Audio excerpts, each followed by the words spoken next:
Welcome to Boring History for Sleep, the channel where you can drift through time without ever setting an alarm. Tonight, we travel to a world where beauty never slept, the secret night gardens of the Mughal Emperors. Imagine marble fountains whispering under moonlight, jasmine breathing in perfect rhythm, and emperors wandering through silence, searching for peace they could never quite command. These were not just gardens, they were living dreams, carefully designed to bloom only after sunset. Here, light was treated like perfume, water moved with mathematical patience, and even the wind had a caretaker. Every scent, every reflection, every petal was placed to soothe the restless minds of rulers who conquered half the world but still couldn't conquer sleep. So, find somewhere comfortable, let your eyes grow heavy. The world can wait until morning, and if you enjoy traveling through these forgotten midnights, don't forget to like, subscribe, and tell me which you're listening from, and what time it is there. Now, take a deep breath. Let the night unfold, and together, let's step quietly into the gardens that were built to make even emperors dream. You walk through a slow evening in northern India, centuries before anyone thought to call it India. The air feels like velvet and cardamom. The sun has finished its golden errands for the day, and now everything is tinted with copper, like someone turned the world into an old painting. A fountain sighs nearby, the kind that repeats the same sentence over and over, because it knows you're too tired to listen. You're inside one of the Mughal Empire's secret night gardens, though secret might be a little generous. The emperors didn't hide these gardens from people. They hid themselves inside them. You might call that introversion on a royal scale. A peacock crosses the path ahead, unimpressed by your presence. Somewhere, a servant quietly lights an oil lamp under a pavilion archway carved so finely it seems to be holding its breath.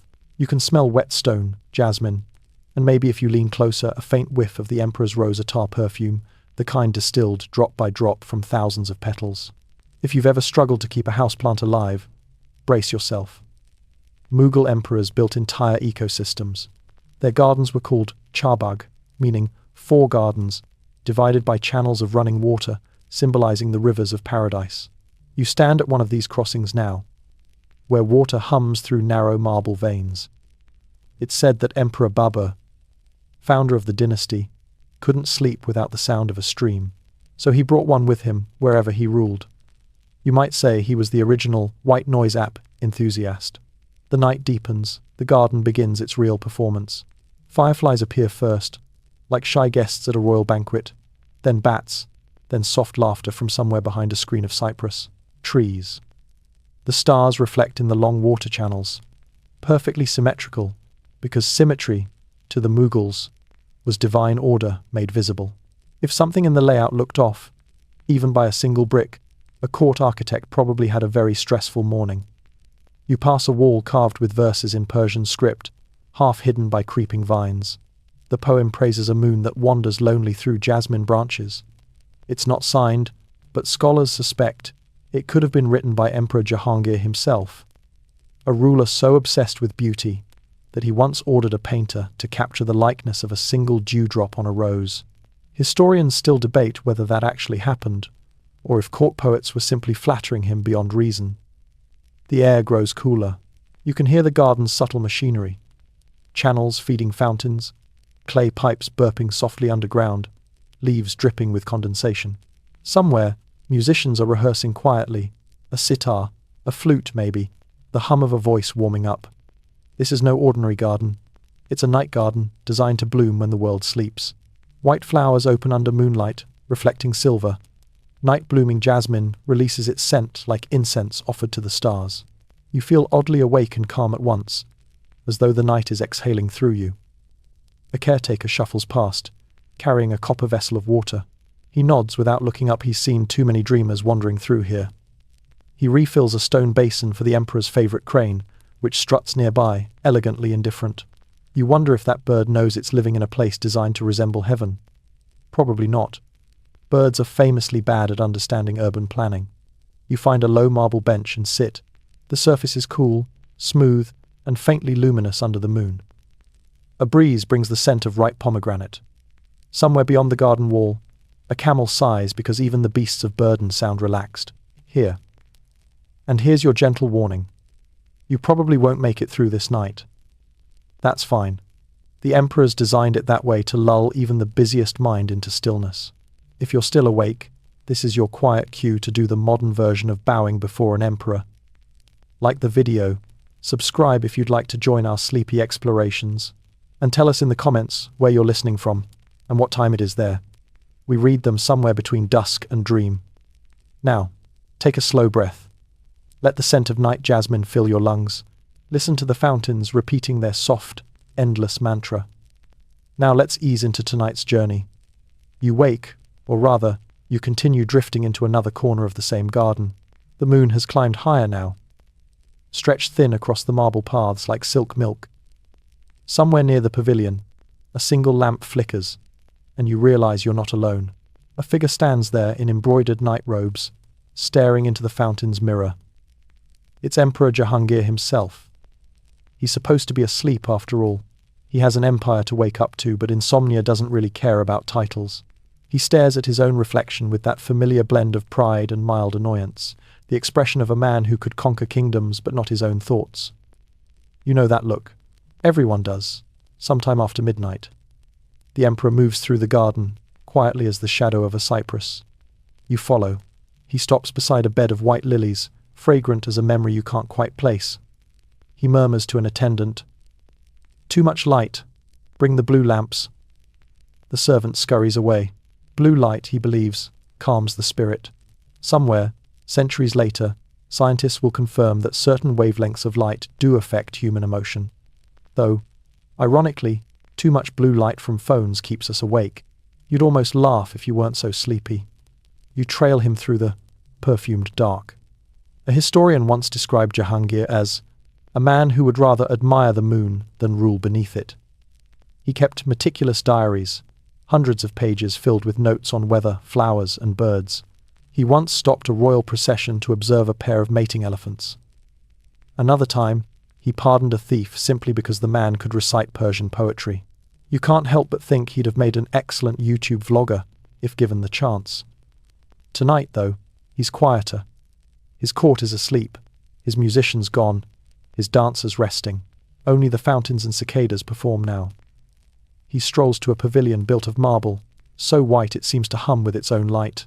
Its columns are carved with vines, its arches so delicate you'd swear they might dissolve into the air. A garden, Jahangir once wrote, should be a place where the heart forgets its weight. You sense he's testing his own philosophy. He sits down, gestures for you, or perhaps for no one to listen. "My father," he says softly, "built gardens for order. I build them for peace." His father, Emperor Akbar, had designed vast symmetrical spaces where everything, from lilies to labourers, had a designated place. Jahangir preferred imperfection, wild vines, crooked shadows, accidental beauty. Some modern historians still debate whether he actually ordered looser, more natural garden layouts, or if later chroniclers simply romanticized his tastes. Either way, the idea stuck. Even emperors crave a little chaos when the night grows too quiet. Nearby, a nightingale begins to sing. The emperor smiles faintly, recognizing the melody. He had once banned the trapping of nightingales within royal grounds, not out of compassion, necessarily, but because he thought their silence made the nights dull. "Let them have their freedom," he wrote. "I, too, need something that sings without reason." A breeze drifts through the cypress grove, carrying petals into now, the pool. You can almost hear time dripping between them. If you listen closely, each drop sounds like a word fading from one language to another. Persian into Hindavi, Hindavi into Urdu. Languages still flowering from these old gardens like jasmine after rain. The emperor stands again. His eyes trace the constellation overhead Orion. Maybe. Or some older name for it. One whispered by astronomers under the same sky long before telescopes. "Do you think," he says to no one, "that stars also have gardens?" You could answer, but your voice would disturb the quiet.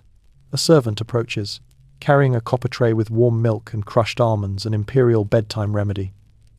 Jahangir waves it away, half smiling. He's beyond that kind of comfort now. He walks toward the far edge of the garden, where a small gate opens into an orchard heavy with figs and citrus. Beyond that lies another world. Sleeping soldiers, snoring elephants, a city of tents glinting under moonlight. He pauses at the gate. The lamp flickers once, twice, and goes out. The emperor vanishes into shadow, leaving you in the faint echo of dripping water. A pale petal lands on your sleeve. The fountain keeps whispering its round. Endless secret. You realize the emperor's insomnia wasn't loneliness. Exactly, it was curiosity that couldn't turn itself off. And if that sounds familiar, well, you might be more royal than you think. Somewhere in the distance, the first call of a night watchman echoes softly, a low, rhythmic chant marking the hours till dawn. You breathe in, slow and even. The garden exhales back. The night deepens again. The lilies close. The stars lean closer, as though they're listening to your thoughts. And still, the water runs. You wake or dream you do to the quiet sound of footsteps and hushed conversation. The emperor has gone, and the night belongs once more to the invisible ones who keep his world alive. Lanterns flicker among the hedges, their light trembling like captured fireflies. A dozen gardeners move silently across the marble paths, tending to the plants as if afraid to wake them. They are the Marleys, the unseen orchestra behind every royal garden. By day, they disappear into shadows, but by night, they work under the moon's approval. One kneels by a bed of white tuberose, gently dusting the leaves with damp cloth. Another trims the cypress silhouettes so they appear symmetrical under starlight, though if you squint, you'll notice they never truly are. The trick, they say, is to make imperfection look intentional. That philosophy has aged surprisingly well. A young apprentice walks beside you, balancing a clay pot on his shoulder. He whispers, "We water the roots at night so the flowers can dream." You don't correct him, it's too beautiful to ruin with science. Still, historians note that watering after sunset helped conserve moisture and protect delicate blooms from harsh sunlight. Efficiency disguised as poetry, a Mughal specialty. You follow the gardeners deeper into the maze of vines and fountains. A tall man with a long beard kneels beside a shallow basin. He hums an old tune, half lullaby, half prayer, as he scatters crushed petals over the water. To please the moon, he explains without looking up. Some scholars think this ritual had Persian origins, tied to the belief that moonlight nourished flowers and softened the human heart. Others argue it was merely superstition. But then again, superstition is just science waiting for patience. One of the gardeners invites you to help. You hold a brass ladle, dipping it into the cool stream and pouring it gently onto the soil. The earth sighs, not metaphorically, but audibly, as though exhaling relief. The scent of wet jasmine rises like smoke. For a moment, you imagine every drop of water carrying stories. The emperor's insomnia, the poet's ink, the astronomer's gaze reflected in the pool. Overhead, the stars form faint geometric patterns, mimicking the garden below. The Mughals designed their spaces to mirror the heavens, rectangles of symmetry representing divine balance. To them, architecture wasn't just building, it was prayer in stone and water. The gardeners never said it aloud, but they understood. They were maintaining a reflection of paradise, one weed at a time. You watch as one gardener traces a design in the soil with his finger, murmuring numbers under his breath, geometry mixed with devotion. He's reciting proportions from memory, the same ones that governed the great Charbagh gardens of Agra and Kashmir. The center must always be still, he says, even if the world around it moves. That line lingers, heavier than the scent of roses. In a corner shaded by fig trees, a small fire burns in a clay brazier. Around it sit a group of older gardeners, sipping something dark and spiced. One passes you a cup sweetened water infused with rose and fennel. You taste it. It's the flavor of calm discipline. They speak softly about the emperor's moods, the phases of the moon, and the best time to trim jasmine before dawn. When you cut it too early, one warns, it dreams of growing back crooked. There's laughter, dry and quiet, like the sound of sand slipping between fingers. Someone tells a story about a night when Emperor Shah Jahan himself walked among the gardeners, disguised in plain robes, asking them about beauty. One of them, an old man, probably tired and unfiltered, told the emperor, "Your marble is fine, but it has no scent." Shah Jahan reportedly laughed and ordered the planting of fragrant shrubs along the Taj Mahal's reflecting pool. Historians still debate whether that story is true, but it sounds like the kind of myth the night would invent just to keep itself entertained. The conversation fades.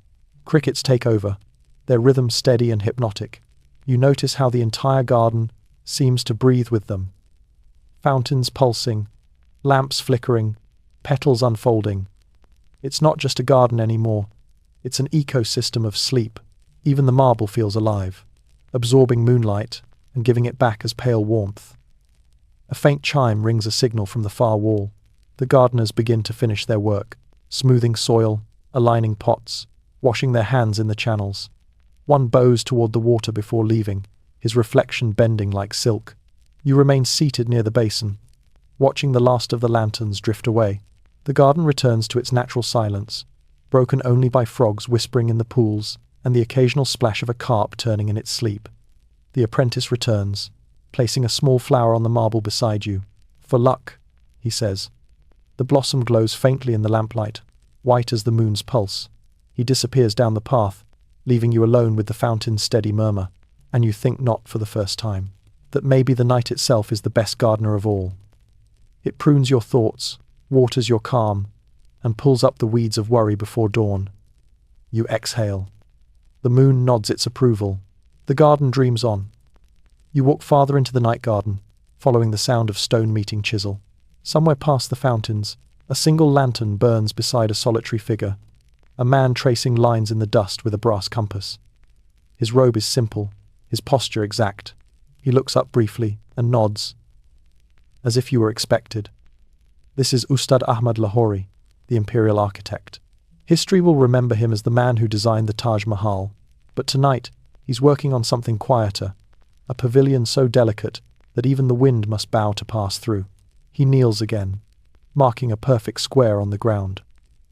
"Every garden," he murmurs, "is geometry made merciful." His voice carries the patience of someone who measures time in shadows, not minutes. You watch him draw circles. Within circles, a universe unfolding under his fingertips. The Mughal world loved proportion. It was their way of pretending that chaos could be reasoned with. And maybe that's what architecture is. A polite argument with entropy. He invites you to sit. The marble under you is cold and damp with dew. "Most people think we build for the emperors," he says, "but we build for silence." He gestures toward the garden, where fountains murmur like soft punctuation marks.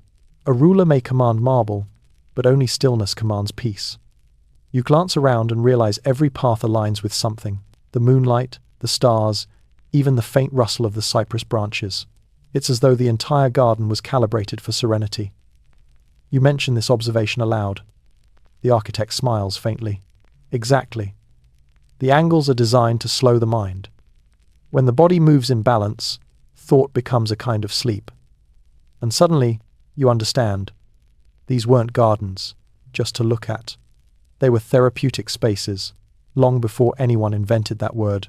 1,000 years later, people will pay good money for guided meditations, promising the same effect that a Mughal garden achieved for free, provided you could survive the empire's politics long enough to enjoy it."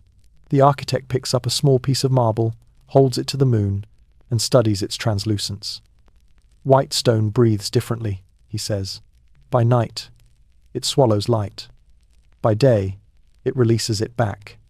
You nod, pretending to grasp the physics of that statement. In truth, you just like the way it sounds. He begins to tell you about Emperor Shah Jahan's obsession with balance, how every fountain was measured so its arc of water would rise and fall in harmony with the others. Once, during construction of the Red Fort, Shah Jahan spent 3 hours arguing over the sound of one fountain being slightly less musical than its neighbor. You imagine being the court plumber in that situation and shudder sympathetically. The architect pauses, his gaze distant. "There is something else we build for," he adds quietly. "For what remains when everything collapses." He gestures toward the stars, then the water. Stone will crumble, empires fade. But proportion is eternal. You don't reply. The night feels thick now, almost tactile, as though you could press your palm into it and leave a print. From somewhere deep in the garden, the faint scent of sandalwood smoke drifts toward you. It's coming from the direction of the emperor's quarters, where lamps are being extinguished one by one. The architect stands, brushing the dust from his knees. "Do you hear that?" he asks. You listen the distant hum of crickets, the occasional splash of fish, the soft pulse of running water. That, he says, is the sound of everything working as intended. He rolls up his parchment, wraps his tools in cloth, and extinguishes the lantern. For a moment, the darkness is absolute. Then your eyes adjust, and the garden glows faintly marble, reflecting starlight, as if the heavens themselves are helping with the blueprint. Before he leaves, he turns back to you. If you wish to understand the Mughals, he says, do not look at what they built. Look at what they were trying to escape. He vanishes into the cypress shadows, leaving only the faint scent of lime dust and sandalwood. You sit alone, the air heavy with that lingering thought. What were they trying to escape? Power? Mortality? The noise of ruling a world too large to understand? You glance at the pool beside you. The water mirrors the stars perfectly, not one distorted, not one misplaced. A mosquito lands on the surface, sending ripples through Orion's belt. Perfection, you realize, is always temporary. That's what makes it bearable. A slow breeze carries a loose petal across the water. It spins, glimmering briefly before sinking beneath the surface. The fountains sigh again, repeating their endless melody. You lie back against the marble, eyes tracing the arc of the Milky Way above the pavilion's roof. Somewhere, in a time you'll never see, this same design will echo in another garden, another country, another night. And you think softly, sleepily, that perhaps the architect was right. Maybe we build all our dreams for silence. You wake to the smell of roses. Not the kind bottled for perfume counters centuries later, but the real kind, slightly damp, slightly dusty, alive with the breath of midnight dew. The sky is the color of indigo silk, and the first light of dawn is still hesitating beyond the horizon. In the Mughal court, this is the hour of fragrance. The gardens are quiet, but not empty. A procession of servants moves slowly along the marble paths, carrying copper trays filled with petals, roses, jasmines, orange blossoms. They scatter them into fountains and shallow pools until the water looks like liquid embroidery. The empire, you realize, begins each day by scent. A court perfumer, or etiar greets you with a bow. His hands are stained from years of distilling petals into oil. Every garden has its voice, he says, but we speak to the air. He gestures for you to follow him toward a small domed structure at the edge of the courtyard. Steam curls from its roof, vents a sign of the ancient craft underway inside. The air grows hotter, heavier, as you step in. Clay stills line the walls, each one whispering faintly as it cools. The perfumer lifts a lid, releasing a sigh of vapor so delicate it feels like you've stepped inside a thought. We distill from the heart of the flower, he explains. If you rush, it smells like fear. But if you wait, he closes his eyes, it smells like memory. The Mughal emperors prized these oils as more than luxury. They were medicine, meditation, diplomacy. A single drop of gulab attar might be rubbed on the pulse before meeting a rival ambassador to project calm and grace. Emperor Akbar once insisted that his courtiers wear specific fragrances, according to the season: sandalwood in summer, amber in winter, rose for days of mourning. Historians still debate whether this was a psychological tactic or just royal eccentricity. Either way, it worked. No one dared arrive smelling unseasonal. The perfumer picks up a vial, holding it against the faint glow of dawn. This, he says, is made from 10,000 petals. He lets you smell it. The aroma is so gentle, it almost isn't there. More sensation than scent. For the emperor's night pillow, he adds with pride. You imagine some poor servant sprinkling droplets onto silk while the ruler dreams of paradise, unaware that entire gardens have been reduced to vapor just to cradle his sleep. Outside, the gardeners are returning to finish their final rounds before the first court trumpet. You follow them past the long reflecting pool, now streaked with rose petals. The scent rises like a hymn, and for a moment you feel as though the air itself has texture, soft, pink, fragile. A historian once wrote that during Shah Jahan's reign, the scent of roses from his gardens could be smelled half a mile away. Some skeptics dismiss that as exaggeration, but anyone who's walked through a Mughal night garden might hesitate before, arguing. You pause beside a marble railing, watching the sun's faint orange line sharpen behind the trees. The sky brightens, revealing colors hidden all night. The green of parakeets in the branches, the faint blue veins in the stone, the gold threads of a spider's web stretching between two lamps. Everything feels more visible, but somehow less magical. The night's mysteries don't disappear, they just retreat, folding themselves neatly into the scent still lingering on your sleeve. The perfumer joins you again, wiping his hands on a linen cloth. The day kills perfume, he says with quiet melancholy. The sun burns what the moon builds. He gestures toward the horizon. But that is the rule of the world, isn't it? You nod, though your throat feels thick with the beauty of it. He smiles, handing you a small clay vial stoppered with wax. Keep this, he says. It won't last forever, nothing fragrant does. But it reminds you that even vanishing, things can leave their mark. You hold the vial close, feeling its warmth fade as dawn climbs higher. The garden looks different now, less like heaven, more like an elegant arrangement of work. Servants sweep petals into piles, refill the fountains, adjust lamps. Paradise, it turns out, requires maintenance. Still, something in the air refuses to be erased. The scent of roses lingers, stubborn and tender. You can almost hear the petals sighing as they dissolve into water, one by one. If you listen carefully, the fountains seem to echo the rhythm of your own pulse. The garden, it seems, is awake, but it's not in a hurry. It never is. You take one last deep breath, pocket the tiny vial, and glance back toward the perfumer's workshop. The door has closed, but a faint curl of steam still rises from its chimney, twisting into the sky like a question that doesn't need an answer. The world brightens, birds begin to chatter, and yet, despite the light, you feel that strange, lingering peace, as if the night hasn't quite left you.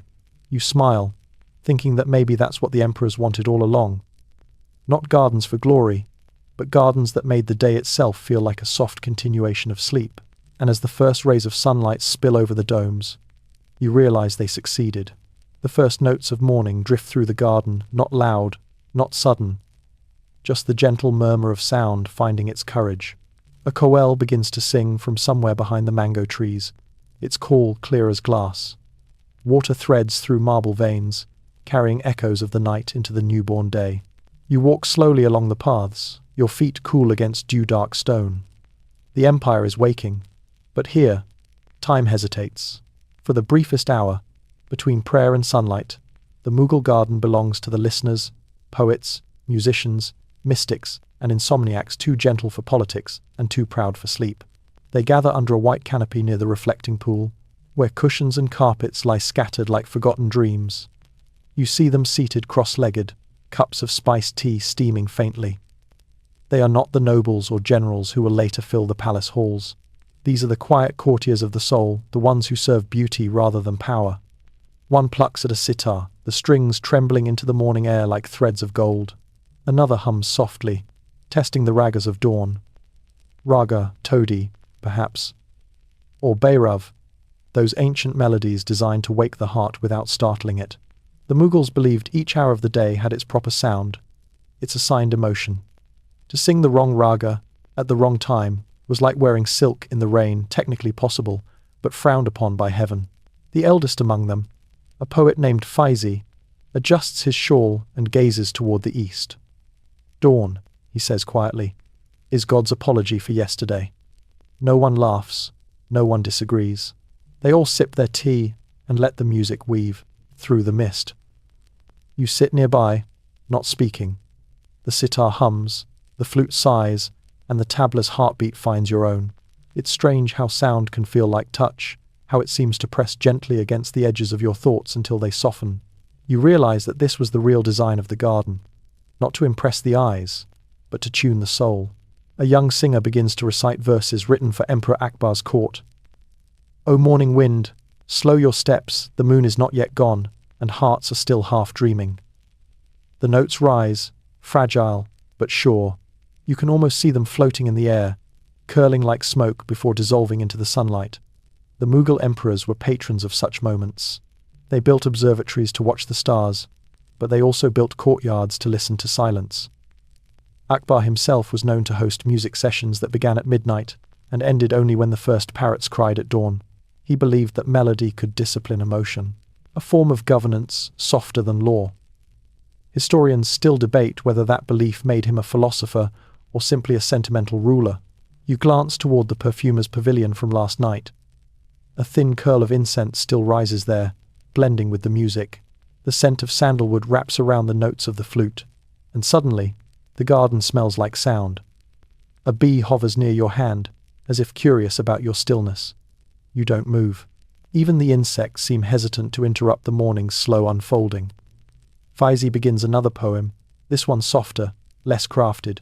Every garden, he says, is a conversation between stone and wind.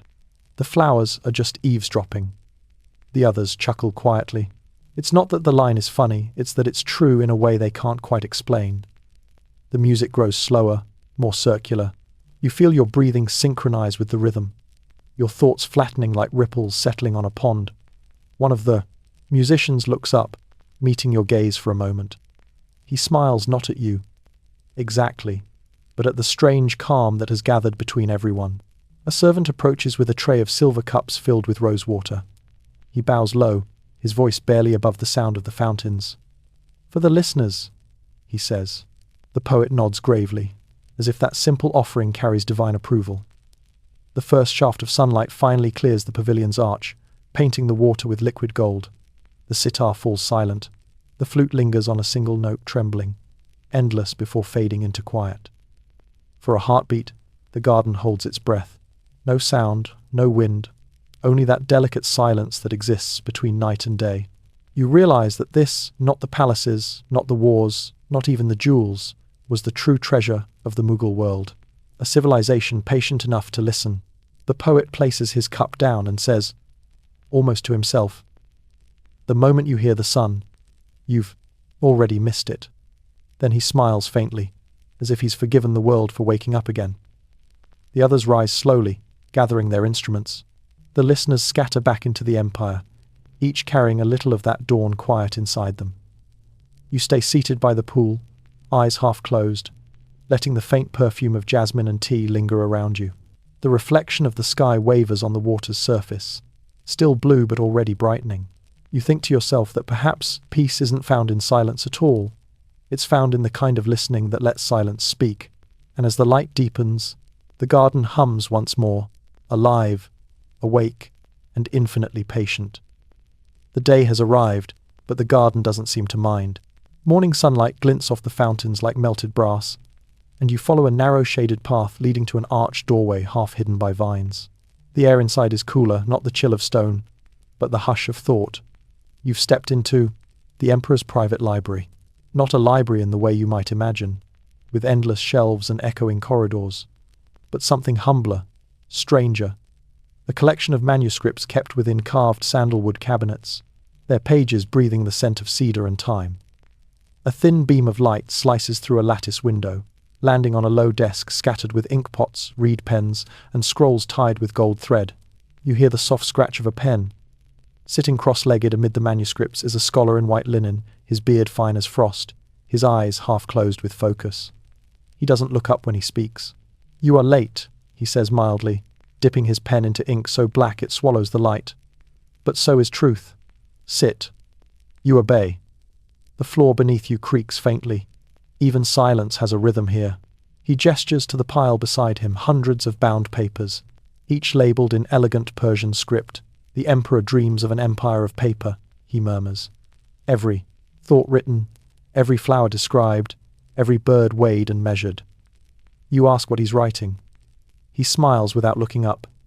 "A history," he says, "of things that refuse to stay still." You glance at the page.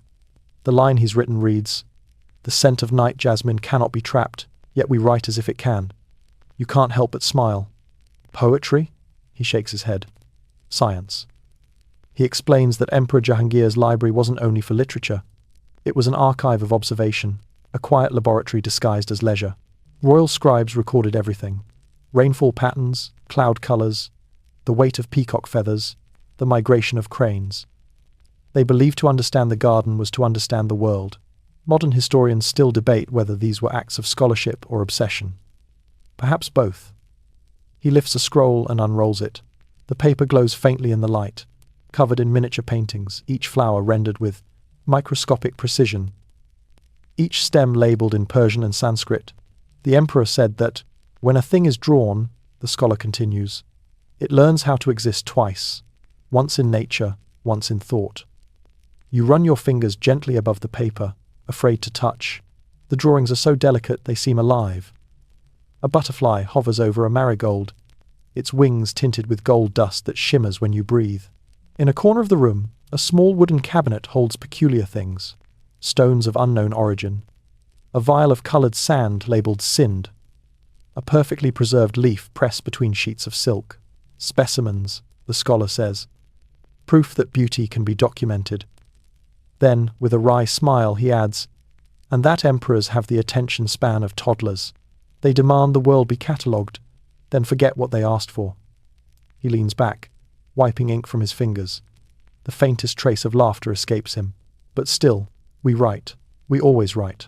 From outside, you hear faint music drifting in the echo of a raga, still lingering from the dawn gathering. The scholar tilts his head slightly.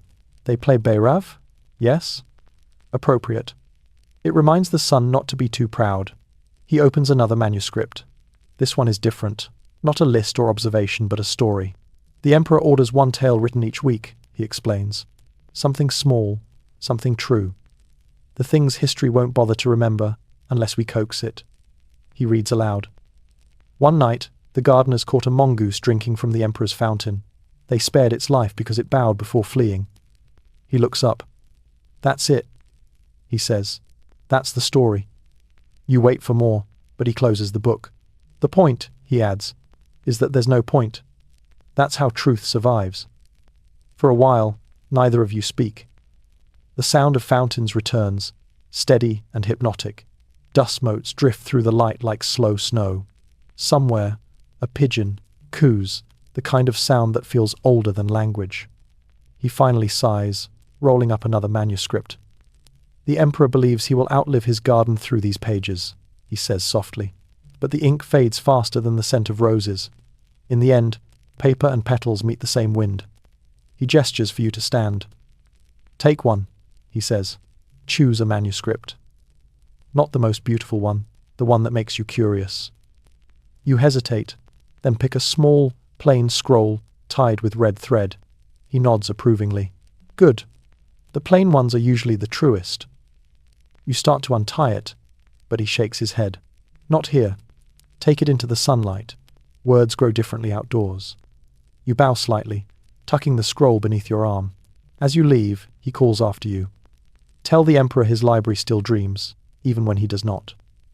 Outside, the brightness stings your eyes for a moment.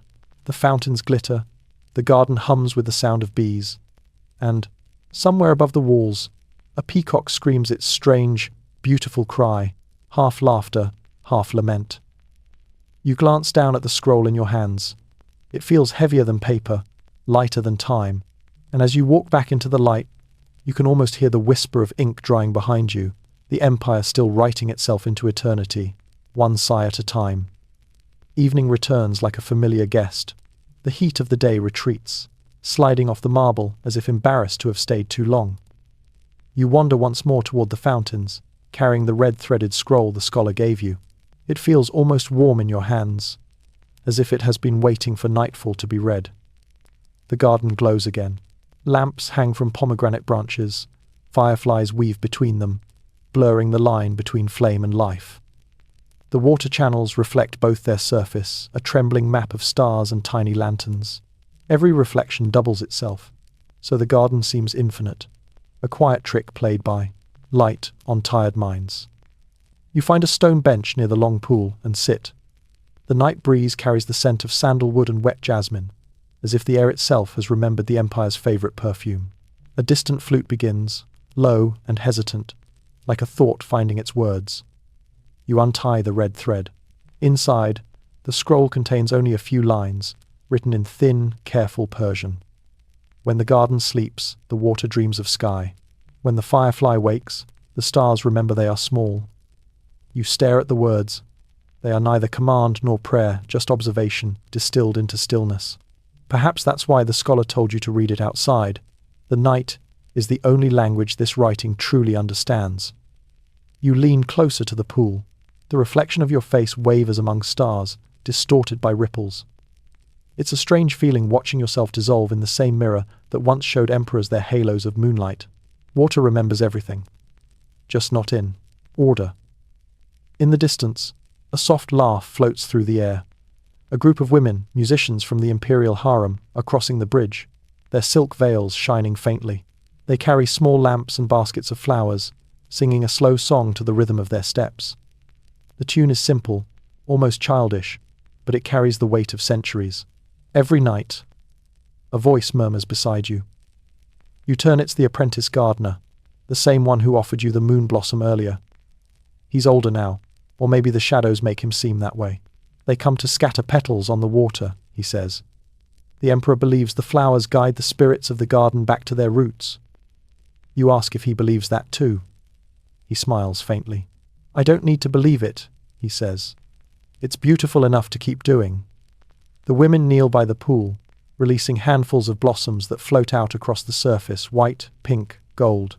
The reflection of each petal burns, for a moment in the lamplight before the current carries it away. You realize that this ritual, whether sacred or symbolic, is the empire's truest philosophy. Everything must pass, but nothing must vanish without beauty. A frog croaks somewhere near the edge, startling one of the women into laughter. The sound echoes softly, then folds back into the music of the night.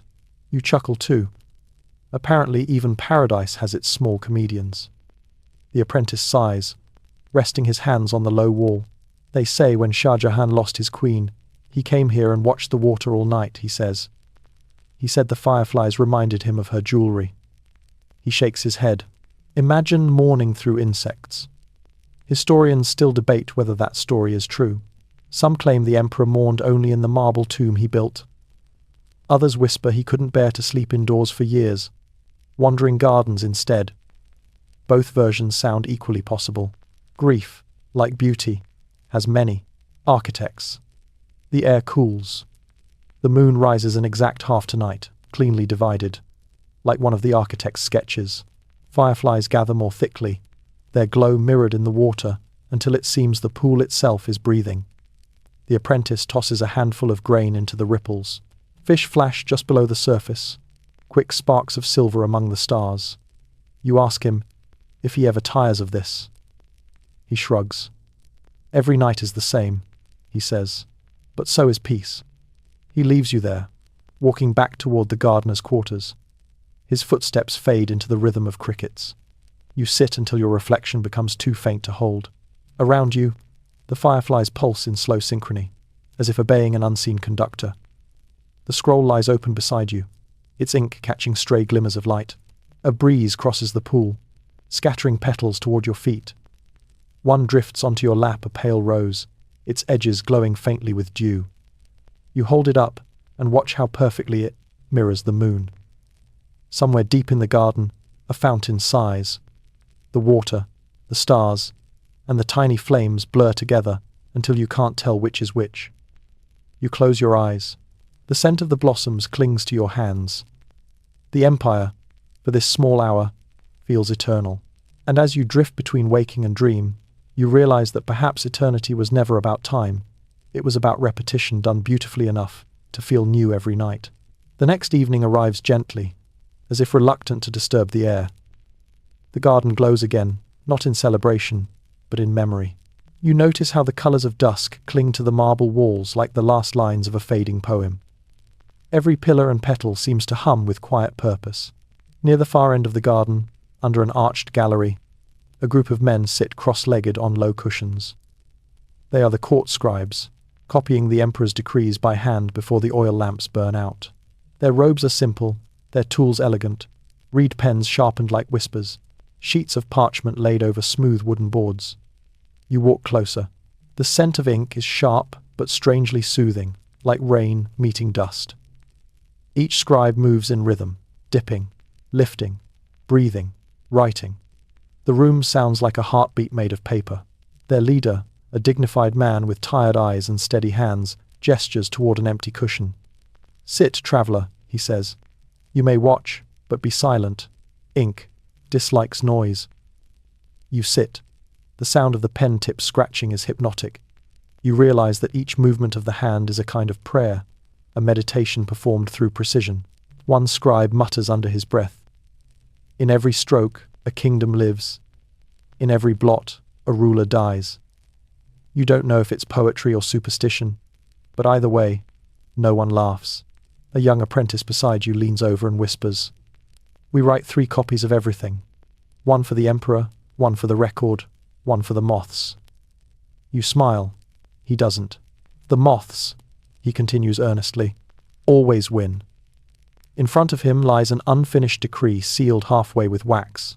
The heading reads, "Regarding the maintenance of nocturnal gardens." It describes how lanterns must be refilled every 3 hours, fountains adjusted to a specific cadence, and musicians paid double if they perform under moonlight. You wonder whether bureaucracy ever sleeps. The head scribe looks up suddenly. "Do you know," he says, "why we work by night?" You shake your head. Because the day rushes. The night listens. He returns to his parchment, his hand steady as breath. On a nearby table lie older manuscripts, rolls of paper so brittle they crumble at touch. You lean closer and read fragments, garden inventories, rainfall ledgers, and strange marginal notes. One says, "The lilies have grown too proud, suggest pruning." Another, in finer calligraphy, reads, "The emperor asked for the scent of thunder." You stare at that one for a while. The scribes continue, unmoved by time. One coughs softly, another hums a verse from the poet Hafez to stay awake. You can see fatigue pulling at their eyelids, yet their lines remain perfect. You think about how many lives have been spent preserving the smallest details, as though writing could hold back decay. The head scribe pauses to sharpen his pen. The sound, a faint rasp of reed against knife, slices through the silence. He glances at you and smiles. "The emperor says gardens are mirrors of heaven. But paper," he adds, "is the only surface where heaven can be edited." Outside, the air trembles with the first sound of crickets. A servant enters quietly to light more lamps. The flickering light dances across the walls, turning ink into movement, words into shadows. You realize that the whole chamber looks like it's breathing. The apprentice dips his pen again, then stops, mid-sentence. "Do you think anyone will ever read these?" he asks softly. "Someone always does," the head scribe says, without looking up. The boy frowns. "And if they don't, then the ink will remember for them." You feel something inside you loosen at that, a strange comfort in knowing that memory doesn't require witnesses, only patience. The lamps hiss as they burn lower. Outside, the garden's fountains start their nightly rhythm again, each pulse timed to the others. A faint wind drifts through the lattice windows, scattering a few petals across the floor. The petals land on the parchment, leaving faint pink stains on the ink. No one brushes them away. "Let them stay," the head scribe murmurs. "The emperor likes accidents." The sound of the pens continues, slower now, blending with the fountain's murmur. You close your eyes. The rhythm becomes indistinguishable from breathing, then from heartbeat, then from the slow turning of the night itself. When you open your eyes again, only a few lamps remain lit.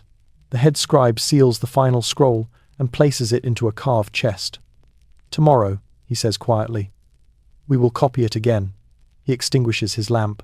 The others follow, one by one, until the room is filled only with the scent of ink and roses. You step outside, into a night painted with silver. Fireflies drift above the reflecting pool, and somewhere in the distance, a flute begins its solitary song. You realize that the scribes have added another invisible layer to the garden, a layer of thought. The empire blooms not just in petals and marble, but in words that no one may ever read, yet everyone somehow feels. The fountain sighs, the lamps blink, and you walk away, leaving behind the soft ghosts of falling light sentences dissolving into the air like incense. You find him again, the same figure you saw on that first night, pacing by the long marble channel that divides the garden into perfect quarters. Emperor Jahangir. His reflection trembles on the water. 2 versions of the same restless mind walking in opposite directions. The air smells of rain, though the sky is clear. Somewhere beyond the walls, thunder grumbles like an old god pretending to clear his throat. The emperor's slippers whisper against the stones. You follow from a respectful distance, though he seems to know you're there. He doesn't turn when he speaks.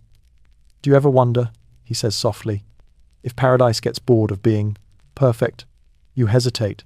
The question feels like it could trap you. Maybe it learns patience. You offer. He smiles faintly, still facing the water. Ah, then, I must be in heaven already. He gestures for you to walk beside him.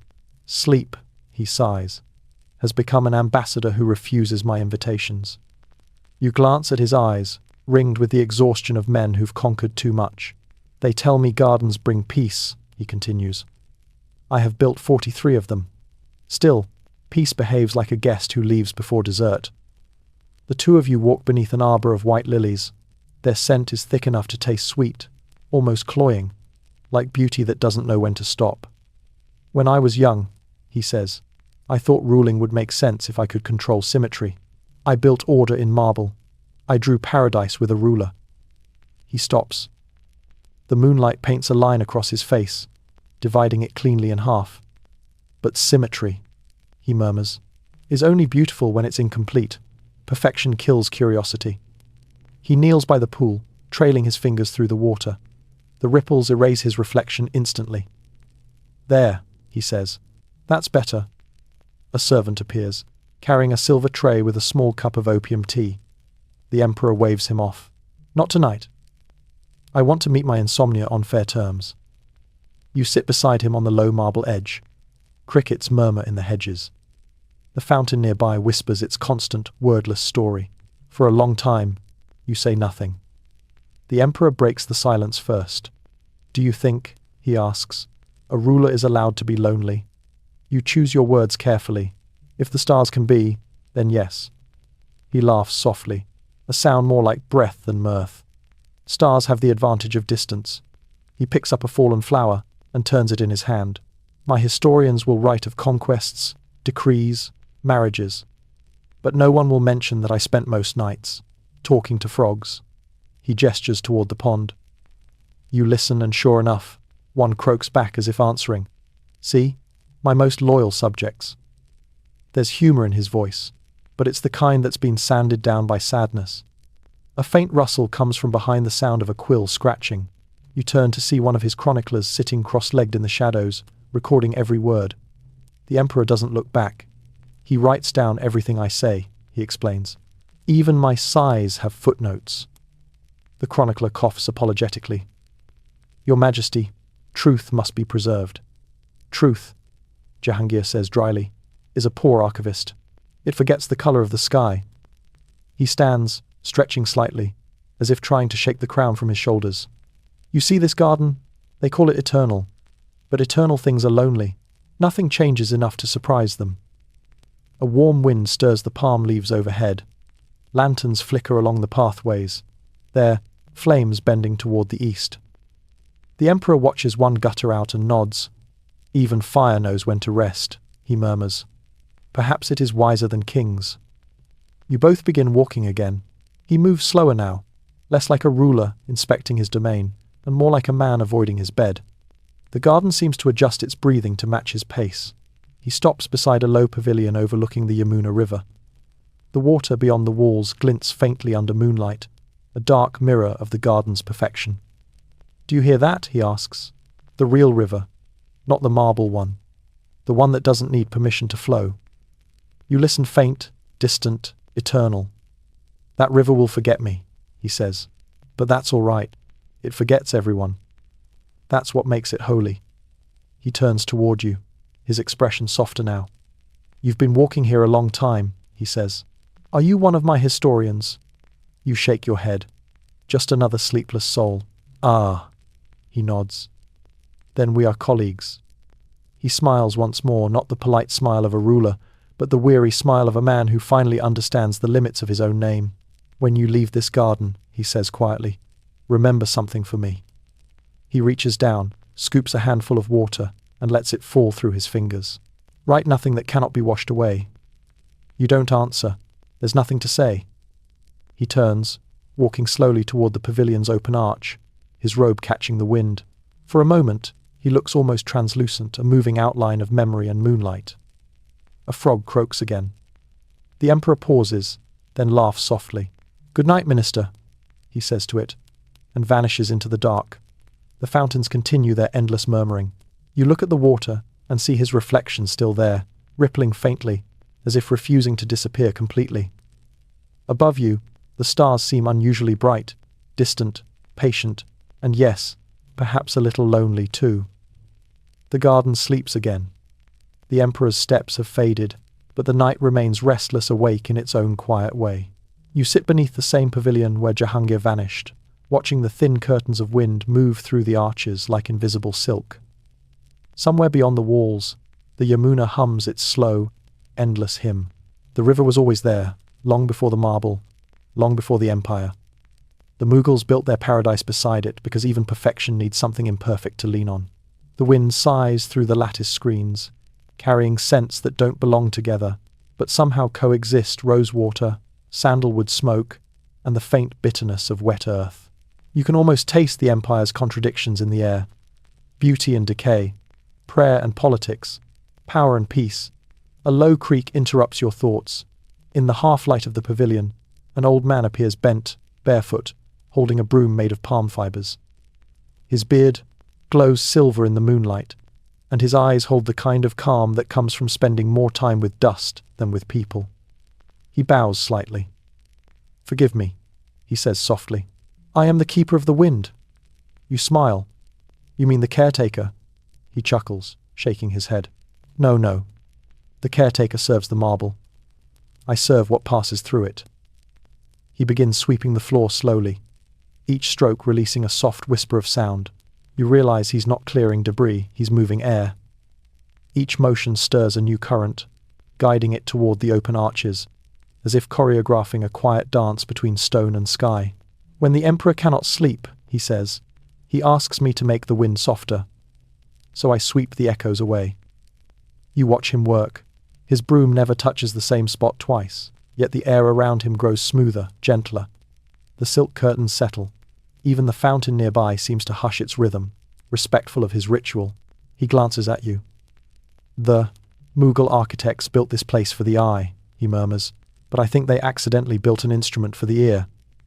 Listen." You close your eyes. At first, there's only quiet. Then you begin to hear it, the architecture itself breathing. The low hum of water under marble. The hush of the wind threading through the arches. The faint rustle of palm fronds brushing stone. Together, they form something between a melody and a memory. A song no one ever wrote down. "This," he says, "is the music of maintenance, the sound of things continuing." He pauses to rest, leaning on the broom. "The emperor once asked me how to make the garden last forever," he says. I told him, "Let it break a little every night. Only things that change can survive." He looks at the sky through the carved openings above. "See that star?" he asks. You follow his gaze to a single, trembling light over the horizon. "That one never moves," he says. "Or so the astronomers say. But look closer, it shivers. Even stillness has motion." You nod. He seems pleased. "People think my work is simple," he continues, sweeping again. "But marble gathers more than dust.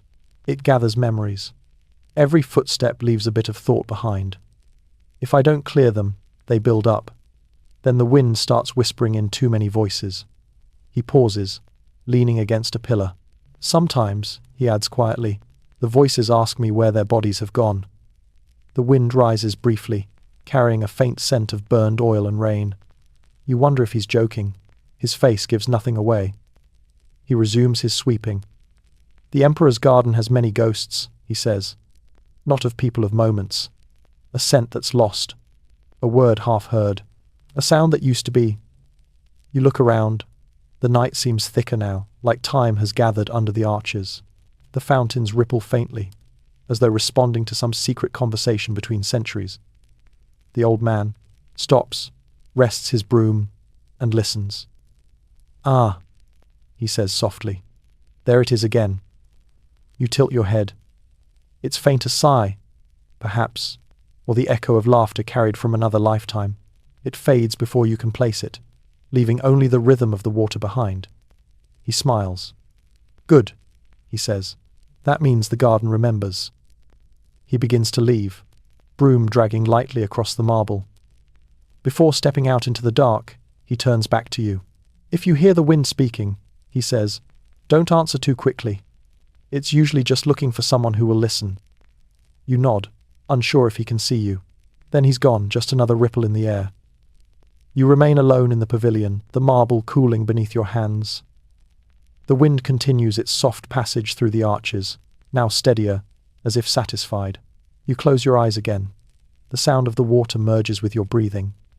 The night presses close, wrapping itself around you like a memory that still remembers being alive. And for a long, gentle moment, you feel exactly what the emperors must have felt here centuries ago. Not power, not peace, but the rarest thing of all, the sensation that the world is quietly, mercifully, still working. The windkeeper's footsteps dissolve into the hush. You stay sitting under the pavilion, half awake, half folded into the garden's slow pulse. Somewhere, the fountain changes rhythm, as if the night has turned a page. From the direction of the cypress grove comes the faint metallic clink of instruments. You follow it across the dew-dark lawn until you reach the edge of the long, reflecting pool. There, kneeling at the water's rim, is a man arranging brass circles, slender rods, and a small sand timer. His turban is loose, his eyes are wide and unblinking. He glances up. Careful, he says. You're about to step on Saturn. You freeze. Beneath your foot lies a mirror of the sky, each star marked by a floating lamp, its flame trembling with every breath of wind. The pool has become an observatory turned upside down, astronomy performed on the surface of water. The man gestures for you to join him. I am Mir Khalifa, servant of the heavens, he says, and possibly the only man in Agra paid to stare at puddles. He smiles, not sadly, just honestly. The emperor wants a map of the stars that can be walked through, so I use his garden. You crouch beside him. He adjusts one of the brass rings until its shadow aligns with a reflection of Venus. The sky above, he explains, is never still. But water teaches us patience. It waits for the stars to come to it. He marks a spot on the marble ledge with charcoal. There. Tomorrow that light will be half a finger to the left. I will move the lamp. The emperor will ask me why the heavens misbehave. I will tell him they are loyal only to curiosity. The night thickens. Fireflies drift between the lamps like wandering comets. You can smell the faint sweetness of wet metal and jasmine. The astronomer tilts his head toward the river. Do you hear that? He asks. You listen. The distant current hums under the crickets, a low vibration, almost musical. That is how the earth keeps time, he says. We build clocks and calendars, but the world prefers percussion. He dips a finger into the pool, disturbing the perfect reflections. Now look, he says. The stars tremble, scatter, reform. That, he whispers, is the universe remembering it is alive. He leans back on his heels. The emperor thinks this is science. Perhaps it is. But some nights I think I am simply teaching the water to dream of infinity. You laugh softly. Does it ever learn? Sometimes, he says, just before dawn. But then the sun ruins everything. He reaches for a small scroll beside him. On it are circles within circles, sketches of planetary paths inked in careful Persian notation. We borrow from the sky, he says, but we pay with ink. He sighs, tapping the parchment, and ink fades faster than light. He looks toward you, suddenly thoughtful. Do you know what happens when a star dies? You nod vaguely. He shakes his head. No, not in the sky in memory. When people stop looking, the reflection goes first. That is why I work on water. I can at least save the echoes. A gentle breeze crosses the pool, and one of the floating lamps drifts toward you. The flame flickers dangerously close to the surface. Without thinking, you steady it with your hand. For a moment, fire, water, and skin coexist without conflict. The astronomer watches, smiling. You have the gift, he says. You interfere carefully. He begins packing his instruments. The emperor will ask for the star's report at sunrise. I will tell him they are loyal, mostly, and that the moon, as usual, refuses to follow orders. Before leaving, he hands you a small disc, a polished piece of bronze etched with concentric circles. A portable sky, he says. in case the real one hides. You hold it up to the lamplight. The circles shimmer like ripples frozen in time. The astronomer bows slightly. If you listen closely, even silence describes an orbit. He walks away, his brass tools chiming faintly in rhythm with the fountains. You stay by the pool, watching the reflections settle again. The stars reform, calm and unbothered, their duplicates floating in still water. You trace one with your fingertip. It wavers but doesn't vanish. For a moment, you feel the quiet geometry of the universe, its patience, its repetition, its endless willingness to begin again. The garden breathes around you. The sky above sighs in recognition. And somewhere between both, you realize you've forgotten which direction gravity points. Dawn returns as softly as a thought half remembered. You sit by the reflecting pool, the astronomer long gone, the water's surface now pale and still. The stars have retreated, but their scent seems to linger. Not cosmic dust, but the faint aroma of oil lamps, ink, and damp marble. A thin mist floats through the garden, carrying the first traces of rain, the kind of drizzle that feels more like breathing than weather. You can hear it before you feel it, a low, even hiss as the drops find the stone, the leaves, the waiting fountains. You rise and walk toward the colonnade, where the scrolls are kept under carved alcoves to dry. The rain is shy, hesitant. It doesn't so much fall as negotiate with gravity. In the light, each drop becomes a silver thread connecting heaven to garden. The head scribe from earlier appears under the arches, cradling a wooden box wrapped in cloth. His beard glistens with dew, and his expression suggests both pride and resignation. Ink and rain, he says, holding up the box. Enemies, pretending to be friends. He opens the lid. Inside, stacks of freshly copied manuscripts, edges curling from the damp. The faint scent of sandalwood ink mixes with wet paper. The emperor insists the words be stored in the garden, he explains. He says they will breathe better here. But books, he sighs, are terrible at breathing. He sets the box down and wipes his hands. Still, he says, the rain does something no perfumer can manage. It gives the air its own memory. You step closer. Drops slide down the marble pillars in thin lines, tracing the patterns of the carved vines. The effect is oddly alive, as if the stone itself was sweating under the pressure of so much history. A young apprentice rushes in, trying to cover the manuscripts with linen. The head scribe stops him. Let them absorb a little sky, he says. It improves the handwriting. You can't tell if he's joking. Probably not. He sits on the edge of the fountain, motioning for you to join him. Every drop of this rain has been here before, he says. Fallen on emperors, peasants, peacocks, it makes no distinction. The water that cooled Akbar's temples might be the same that now stains my ink.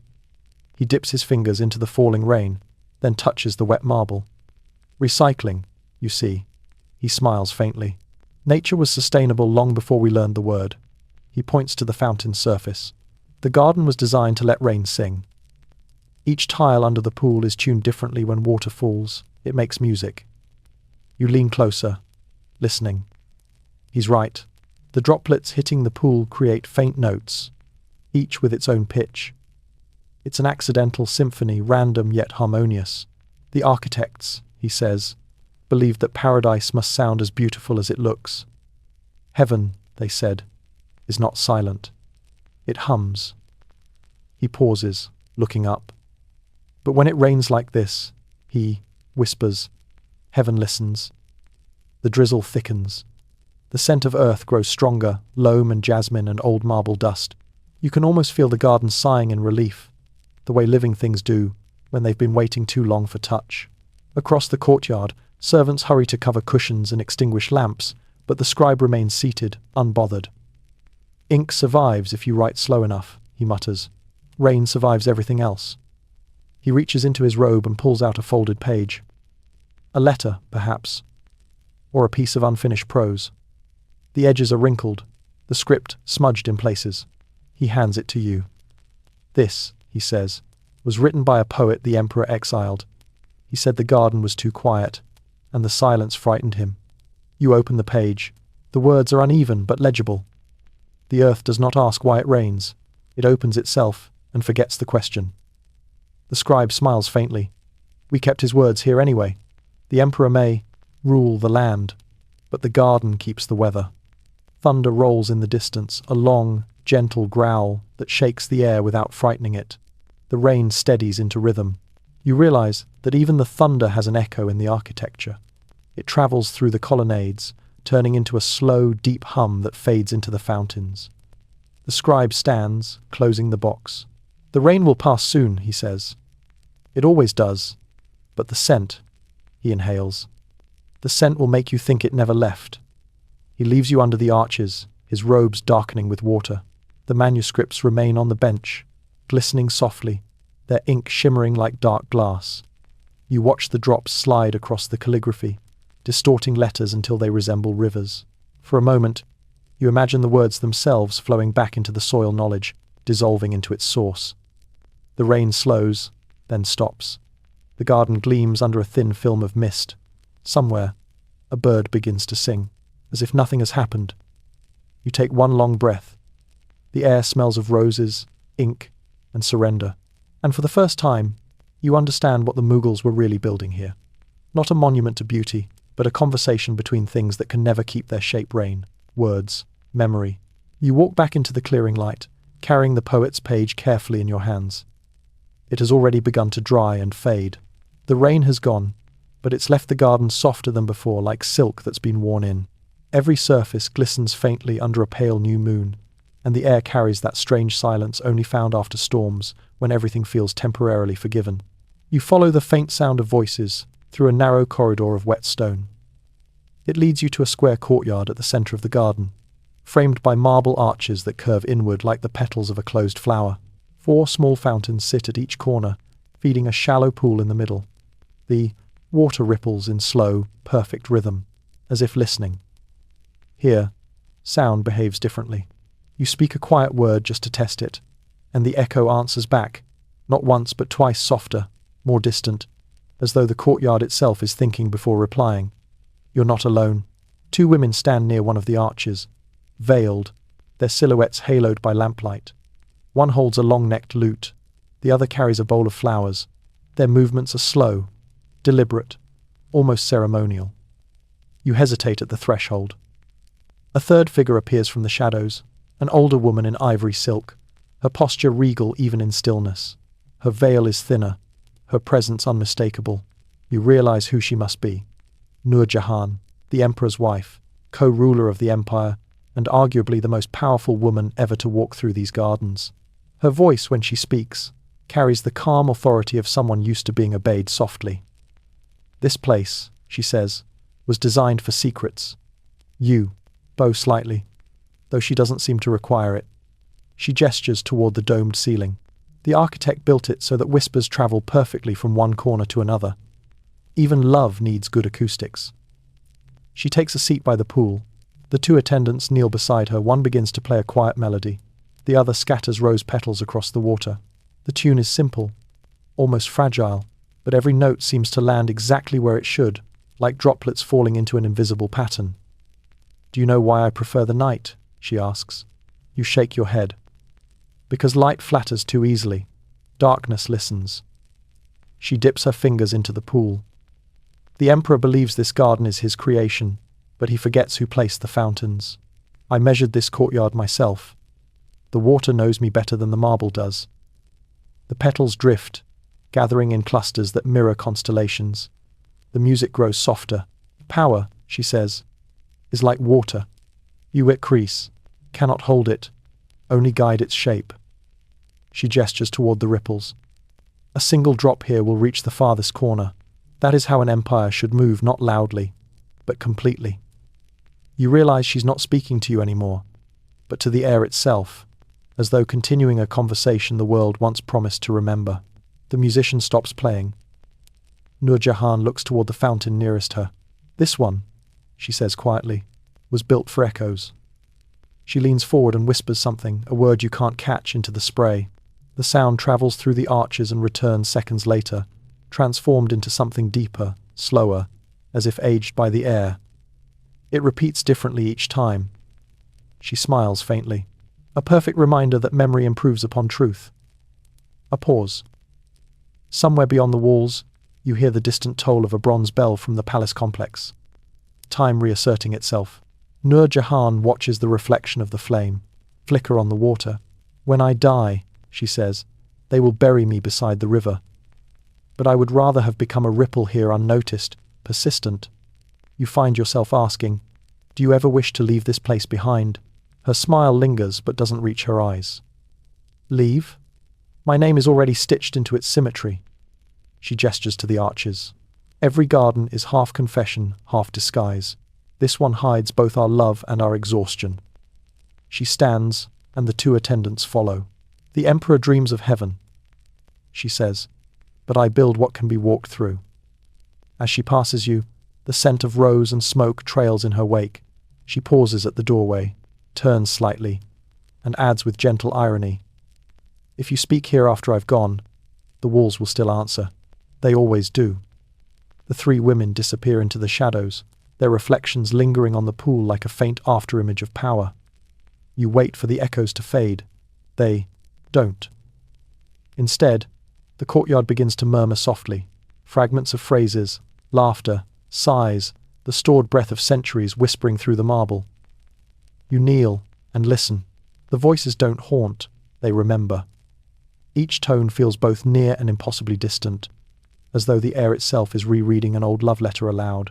When you finally rise, the moon has climbed high, silvering the petals that float motionless on the water. You whisper one small word, gratitude, maybe toward the nearest fountain. The echo returns, faint but clear.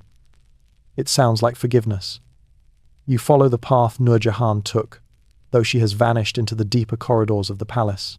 The courtyard behind you fades into silence, and the garden reclaims its still rhythm. The air grows warmer now, the moon hangs like a lantern polished by the gods. Ahead stands a pavilion unlike the others, delicate, octagonal, its marble inlaid with veins of lapis, onyx, and jade.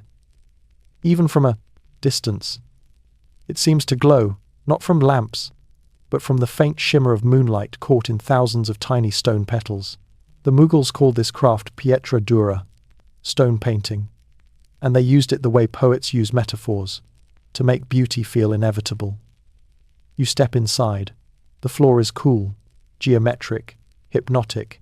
Each tile aligns with the stars overhead, though no one has ever confirmed whether that was design or coincidence.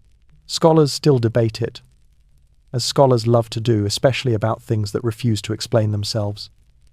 The walls are covered with flowers that never wilt, poppies, irises, tulips, all carved and inlaid so perfectly that they seem to be breathing. You run your fingers along the marble. The petals feel alive under the skin, cold but pulsing with colour. At the centre of the pavilion, a small lamp burns low, its flame wobbling inside a brass cage. Sitting beside it is a painter, not young, not old, his robe spattered with pigment, patience. He looks up from his work with mild surprise, as though visitors materialize from the air every night. "You're just in time," he says. "I was arguing with a shadow." He gestures to the wall. A single petal is missing from one of the inlays. "The moonlight keeps shifting," he sighs. "I fix one angle, and the sky changes its mind." He dips a brush into a dish of crushed lapis lazuli mixed with oil. The color gleams deep, patient blue, like something that forgot how to be night. "Do you know," he says, "how many stones it takes to make one flower here?" You shake your head. "Between 30 and 50, depending on the shape. Some so small, they must be held with breath alone." He places a fragment into its niche, then exhales. There, perfection for at least an hour.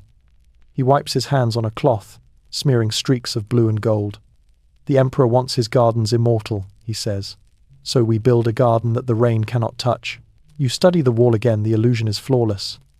The flowers seem to glow from within, illuminated by the memory of sunlight. "Do you ever tire of making what cannot grow?" you ask. He chuckles softly. "On the contrary. It's a relief. Real flowers die too, honestly." He turns his brush in the lamplight. "The stones we use come from far places. Jade from Burma, turquoise from Persia, coral from Arabia. All of them cut and arranged to imitate what grows freely outside." He pauses.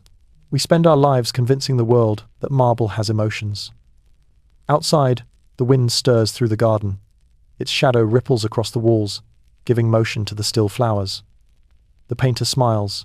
See? The wind finishes what we start. He moves to another wall, where a half-completed design waits a pattern of vines winding around an inlaid fountain. He works in silence for a while, the soft tick-tick of chisel and brush filling the air. The lamp trembles but does not go out. After some time, he says quietly, every emperor believes he can command time. We artisans only ask to borrow it. You notice a thin line of text running along the pavilion's border, a verse in Persian. Beauty does not ask to be eternal. It asks to be noticed before it fades. You trace the words with your eyes, and he nods. Yes, my wife wrote that, he says, before she stopped waiting for me to come home.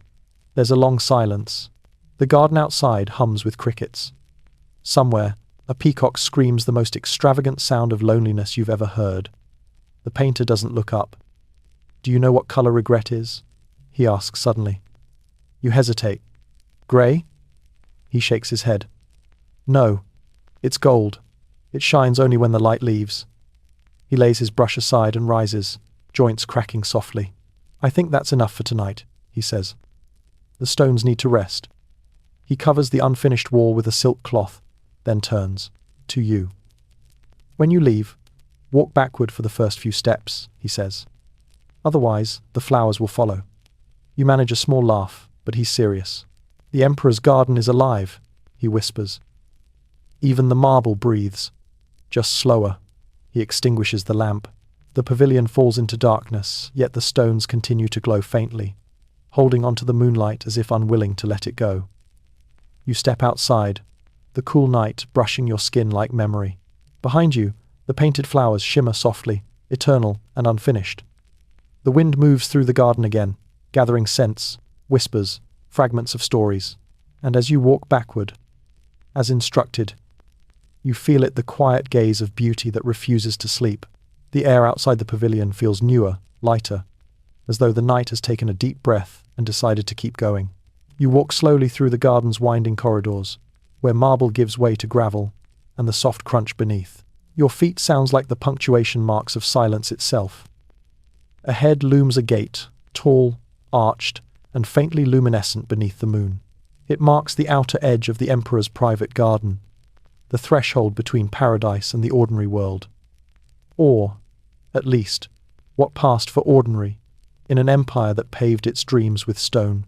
A guard stands by the gate, spear in hand, eyes half-lidded. You notice that he's not really guarding anything. His armor is dented, his expression gentle. He looks more like a man keeping company with ghosts than protecting royal grounds. He nods at you. You walk like one who's been inside too long, he says. His voice carries that particular calm of people who've accepted that no one is coming to replace them. I've been wandering, you admit. Good, he says. That's the correct way to use a knight. He shifts his weight, the spear tip glinting faintly. Do you know what this gate was built for? You glance at the inscriptions along the arch. To keep intruders out? He smiles, faintly amused. No. To remind the emperor that paradise has an exit. He taps the marble with his spear. They call it the Gate of Fading Footsteps. You look down. Indeed, the stone at the base is worn smooth centuries of visitors, servants, and rulers passing through, their sandals and slippers polishing the marble until it glows like the memory of light. Every time the emperor left his garden, the guard says, he had to walk barefoot across this floor.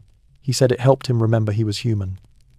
You imagine it, the ruler of an empire, feeling the cool marble under his soles, perhaps noticing how much softer it was than his throne.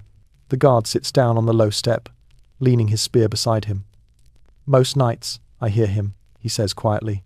Not the new emperor. The old one. The one who built all this. He passes through here at the same hour. Feet that make no sound, but still leave the faint smell of rosewater. He chuckles to himself. The other guards don't believe me. They say I've stood here too long. How long, you ask? He shrugs. Long enough that time stopped taking attendance. You sit beside him. The garden behind you hums softly the fountains, the insects, the slow exhalation of trees. Beyond the gate stretches a darker world, the outline of the city, the faint flicker of torches, a dog barking somewhere far away. The guard points to the sky. "Do you see those stars above the dome?" You nod. "They were my wife's favorites. She used to wait for me to come home under them. She's gone now, but they still wait. Stars are terrible at moving on." A long silence follows.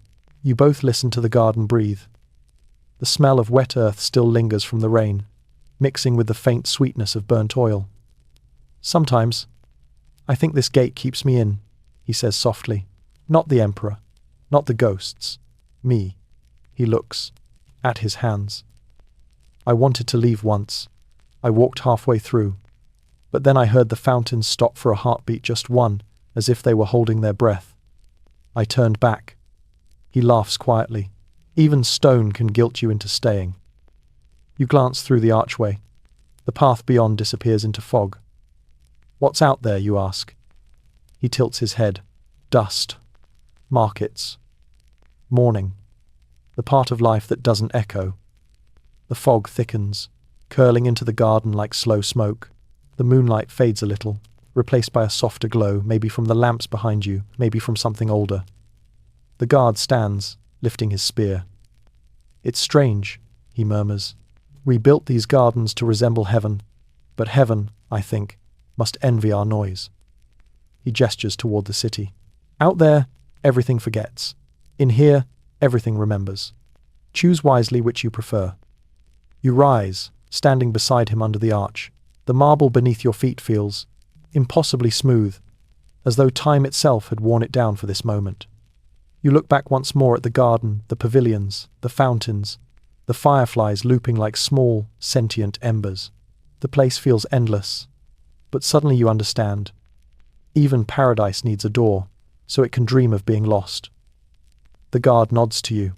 If you go, go gently. If you stay, stay kindly.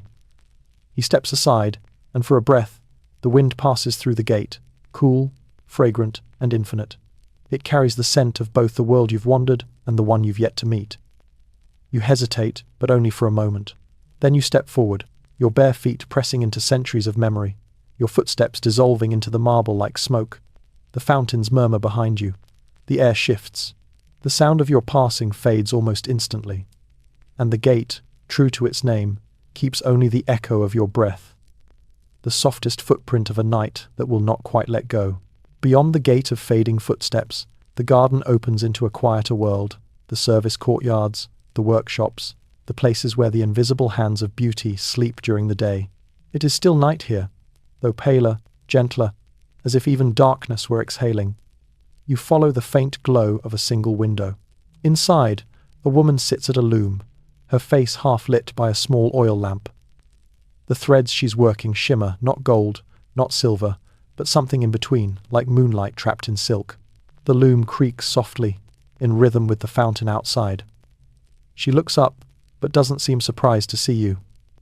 "You're late," she says, in a voice that sounds like it's been awake for years. The moon's been waiting for her cloth. You step closer. You're weaving. "For the Emperor?" She laughs softly. "For everyone. For no one.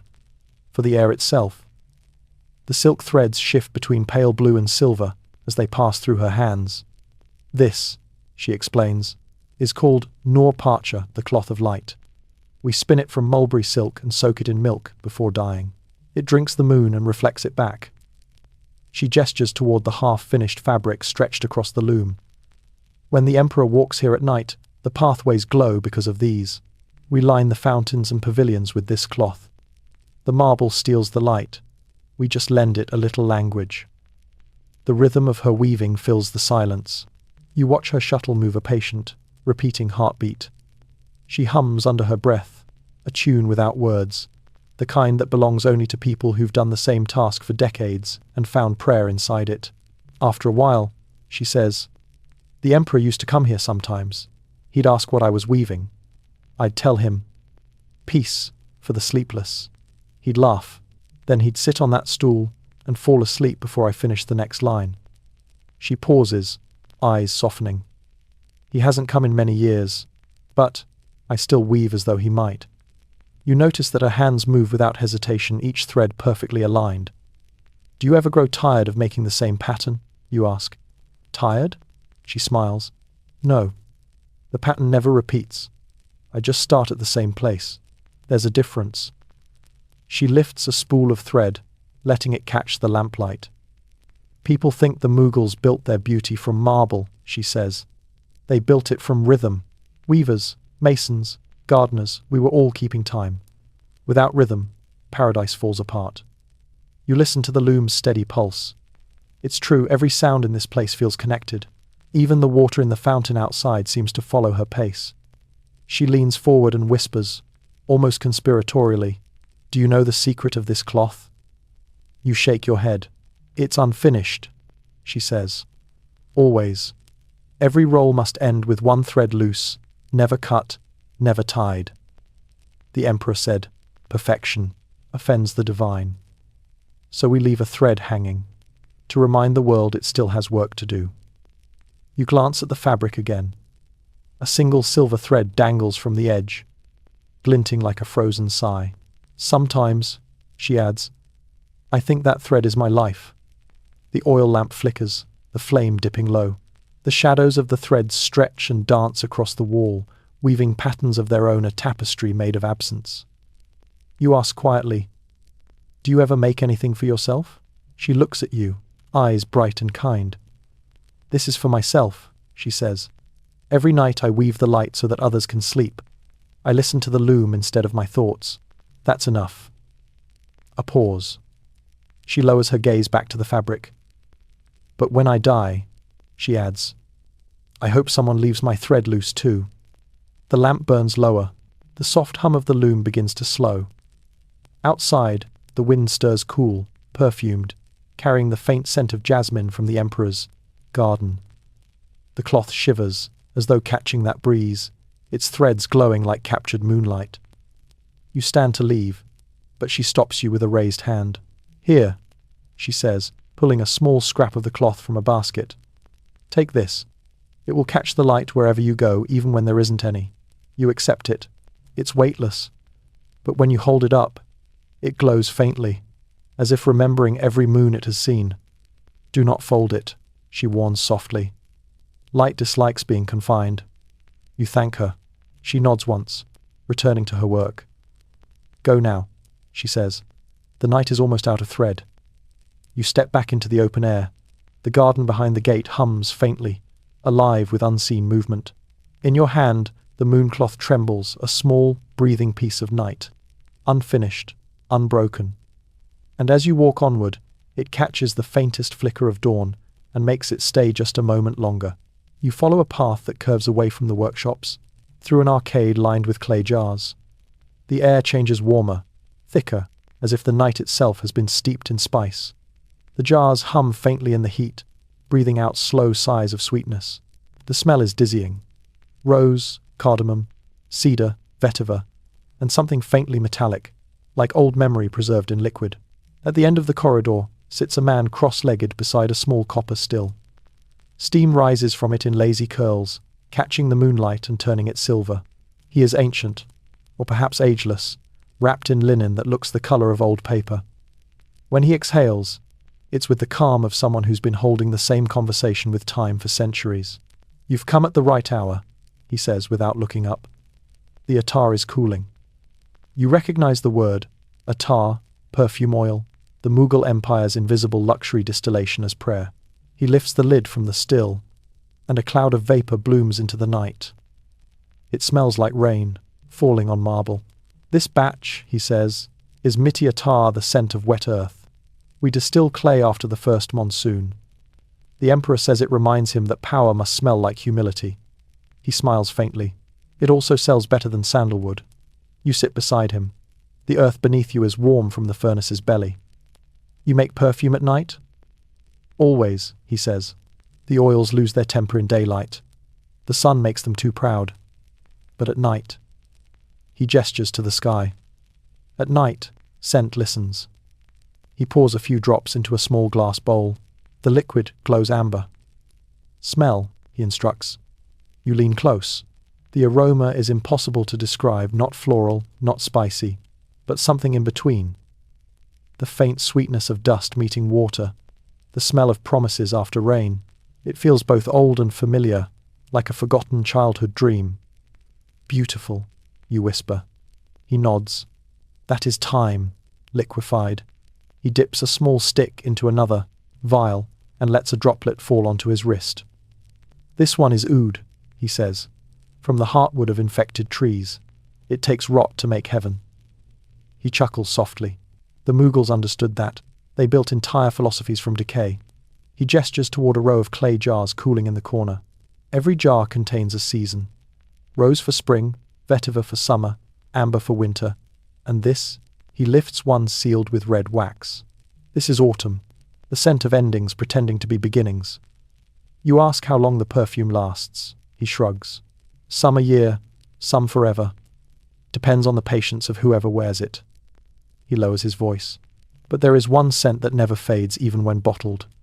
We call it the attar of silence. You raise an eyebrow. What's in it? He smiles. Nothing. He lets the word hang between you. When the emperor's wife died, he asked for a fragrance that would not remind him of anything.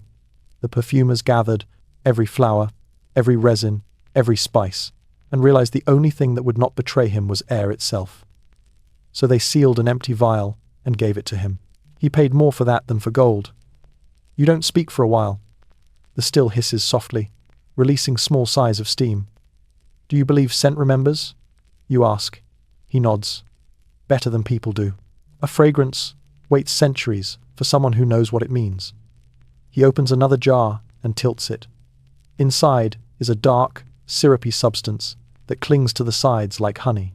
This one, he says, was made when the emperor's son was born. We sealed it that same night. Sometimes, when the moon is full, I open it for a moment. He does so now. The air changes instantly, richer, deeper, layered with sweetness and smoke. That smell, he says, is 40 years of stored joy. He reseals it carefully. I am its keeper. My task is to remember happiness on behalf of those who forget. He leans back, his eyes glinting. You think historians write history? No, perfumers do. We distill it. We trap its breath. A long pause follows. The furnace dies down. The last flame flickers and folds into the dark. You've walked the gardens, he says finally. You've seen their beauty. But the emperors built these not to be seen, to be smelled. The jasmine opens when the world sleeps. The roses bloom for the moon. Even marble has a scent when it rains. They wanted paradise not for the eyes, but for the lungs. He closes his eyes and breathes deeply. Every breath is an inheritance. You ask him what he will do when the last emperor dies, when the garden is no longer tended. He smiles. I will keep distilling. I'll bottle the air of empty corridors, the dust of forgotten laughter. Someone, somewhere, will open it, and the empire will return for a moment. He picks up a small vial and presses it into your hand. Take this, he says. Miti attar, for when the rain forgets to fall. You hold it up to the moonlight. The liquid gleams faintly gold.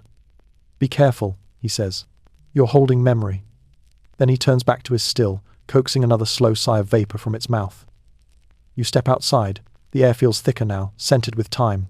You unstopper the vial just long enough to breathe it in. The garden stirs a ripple of wind through cypress, the faint echo of running water, the heartbeat of the earth itself. You close the vial, press it to your chest, and keep walking. The perfume lingers on your skin, a reminder that even the most transient things can outlast their makers. You keep walking, guided only by the faint perfume clinging to your skin. The night has grown older, heavier, like silk draped over the shoulders of the world. Each breath feels slower now, measured by the rhythm of the fountains that refuse to stop. You don't know how long you've been walking, an hour, a lifetime, a single inhalation, stretched thin. The paths curve and divide, and then, suddenly, the garden opens before you into a wide, circular courtyard that doesn't seem to belong to any map. There is no emperor here, no scribe, no perfumer. Only silence rich, aware, alive.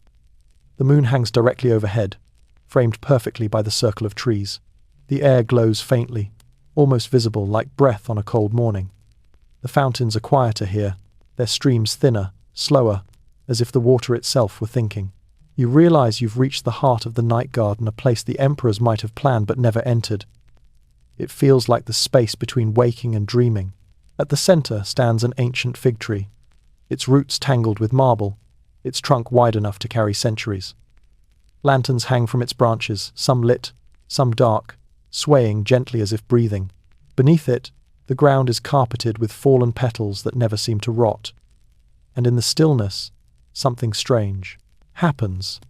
The garden begins to hum. Not loudly, not with sound, exactly but with the faint vibration of being seen. The leaves tremble without wind. The air ripples like water touched by thought. It feels as though the place has realized you are here. You close your eyes and listen. The hum has tones deep, slow, layered. The rhythm of rain, the whisper of reeds, the sigh of marble cooling after heat. All the voices of the garden, fused into one breathing organism. And then you hear footsteps. Not human, lighter, softer, rhythmically uneven, like the echo of your own heartbeat learning to walk. A shape moves between the trees, not quite a person, not quite shadow. It feels familiar, as though you've passed it in every reflection since the night began. When it speaks, its voice sounds like yours and not yours, like the echo that learns the original. You have seen them, it says, the makers, the dreamers, the ones who shaped the night into order. You nod, though you're unsure how. The air itself seems to tilt closer. They built these gardens, the voice continues, to remind themselves that peace could be constructed. But they forgot the simplest truth. What truth? You whisper. That peace cannot be owned. It must be dreamed, and dreamed again each night. Or it dissolves. The air flickers. The shadow moves closer, until it seems to merge with the tree's trunk. We are what remains when the gardeners sleep, it says. We are the memory of their intentions. Every petal, every fountain, every scent, each is a fragment of someone's hope for stillness. It gestures to the pool of moonlight at your feet. You look down. The reflection staring back is not your face, but the garden's an endless pattern of paths looping inward, like the geometry of the universe, quietly rehearsing eternity. Do you see? The voice asks. You nod again. The pattern feels strangely alive, pulsing like veins under skin. The emperors believed they built paradise, it says softly. But it was paradise that built them. The dream came first. They merely learned its grammar. The fig tree rustles, or maybe it sighs. The sound is thick with meaning, like language before words. You kneel, touching the soil. It's warm, breathing. You realize that under every stone, root, and petal, there are layers of other gardens, older ones, forgotten but still whispering upward through the earth. Each emperor planted on the memory of another. Each garden dreamt itself through time. The voice softens. You are walking on repetition, not history. That's why it feels familiar. The lanterns above sway harder now, their light flickering across the tree's trunk. You glimpse carvings in the bark, names, symbols, fragments of verses, none of them complete. They left their stories unfinished, you say quietly. As all stories should be, the voice replies. An ending is only a door, refusing to listen. The garden hums again, deeper now, like the sound of the world thinking in its sleep. The reflection in the pool shifts, the patterns rearrange, briefly forming the outline of a face. Not yours, not the emperor's. Something older, smiling faintly in recognition. Why am I here? You ask. The air moves closer, almost touching your cheek. Because you are tired, it says gently. And the night needed someone to remember. It was beautiful. You close your eyes. The hum steadies into a single, long note, the sound of still water just before dawn. When you open your eyes again, the voice is gone. The fig tree stands silent. The lanterns are still. The garden has returned to its quiet perfection, as if nothing had spoken, as if the world itself had only shifted slightly in its sleep. And yet, you feel it, that small vibration beneath the soles of your feet, that invisible pulse running through soil and marble alike. The garden is alive. The dream continues. You stand in the circle of moonlight until it begins to fade. the air fragrant with a calm too vast to describe.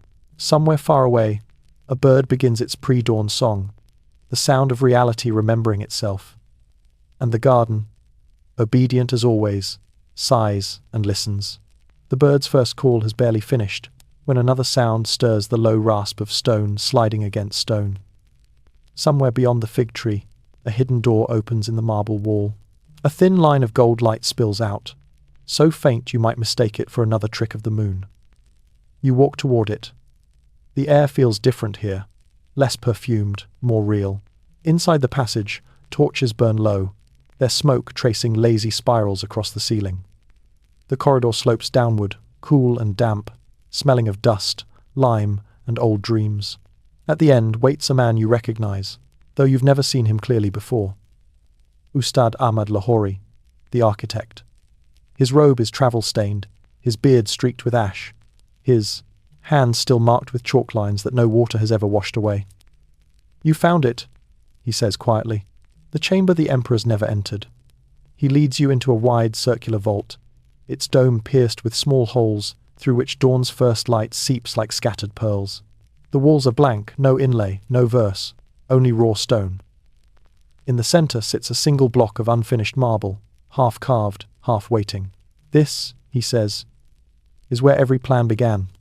You run a hand across the surface. The marble is smooth in places, rough in others, as if carved by hesitation itself.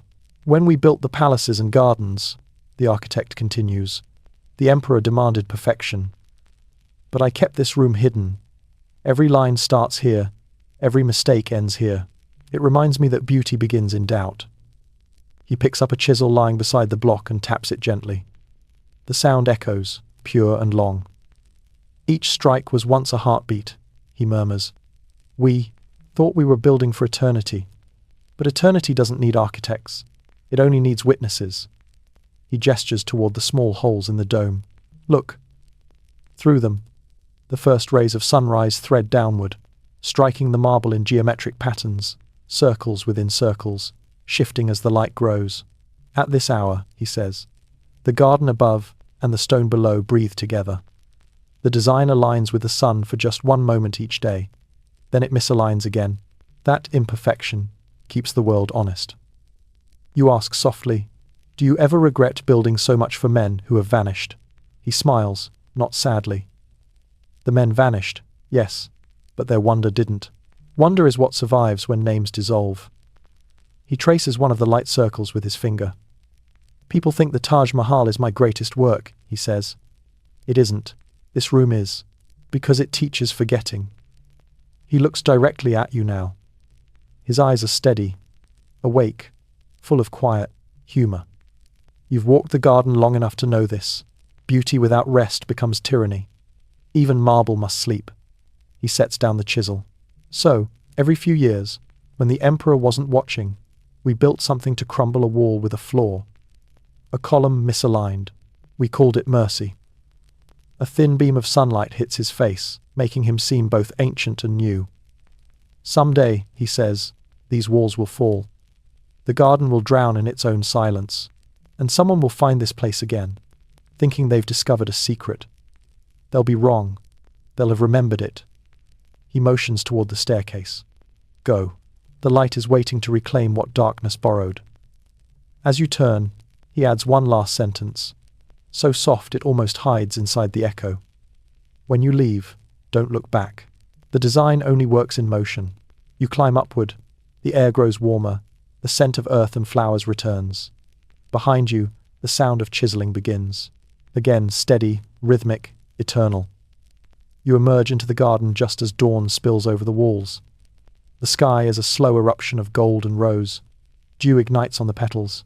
The fountains resume their whisper, their water suddenly visible after a night spent speaking in darkness. You pause at the top of the steps. The fig tree glows in the new light. The marble paths shimmer like threads woven by the weaver's unseen hand. Somewhere far off, the perfumer opens a jar. The scent of wet clay rises to greet the day. The empire is waking. And for a moment, before thought can intervene, you understand what the architect meant. The perfection of this place isn't in what stands still, but in what keeps beginning every dawn, every droplet, every echo renewing what the night tried gently to forget. You exhale, slow and full. The wind carries the sound through the arches, across the pools, and back again, softer, older, wiser. The garden answers with silence, which, here, is the highest form of applause. By the time you return to the upper gardens, the air is full of light, but still quiet. Dew pearls glint along the marble railings, and the fountains cast small rainbows that vanish before they finish forming. Servants begin to appear at the edges of the lawns, slow figures carrying brass basins and trays of fruit. You can smell the first fires of the kitchen pavilions, the smoke sweet with clove and rice husk. But in the shade of the central pavilion sits one man, alone. You almost don't recognize him at first, his robes simple, his hair loose, his feet bare against the cool floor. Jahangir. No courtiers now, no chroniclers, no instruments. Just a single cup of water beside him and a folded prayer rug waiting for use.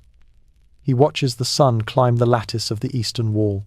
You hear him murmur, "The color of morning never repeats." His voice sounds lighter, worn down to honesty. You approach quietly, and he gestures for you to sit. "It's almost finished," he says, half, to himself. "All this," he waves at the garden. "I've been awake too long." Even beauty grows tired of being looked at. He points toward the distant arches. "When I built these fountains, I thought I was creating order. But the water keeps inventing its own paths. Every night the stones shift a little, the moss grows back where I told it not to. The garden ignores me. I find that comforting. A cool wind stirs the silk curtains. My physicians tell me to rest," he continues, "but sleep feels like betrayal. So instead, I sit here and wait for the light to understand me." He picks up the small cup and studies his reflection trembling in the water. "Once," he says, "I believed that if I could describe the world precisely enough, it would stay. My scribes wrote, my artists painted, my perfumers trapped the air. But look." He tilts the cup. The reflection scatters into rings. Everything refuses to hold still. He smiles faintly. "Perhaps that's mercy." A servant arrives with a tray of rose petals. The emperor waves him away.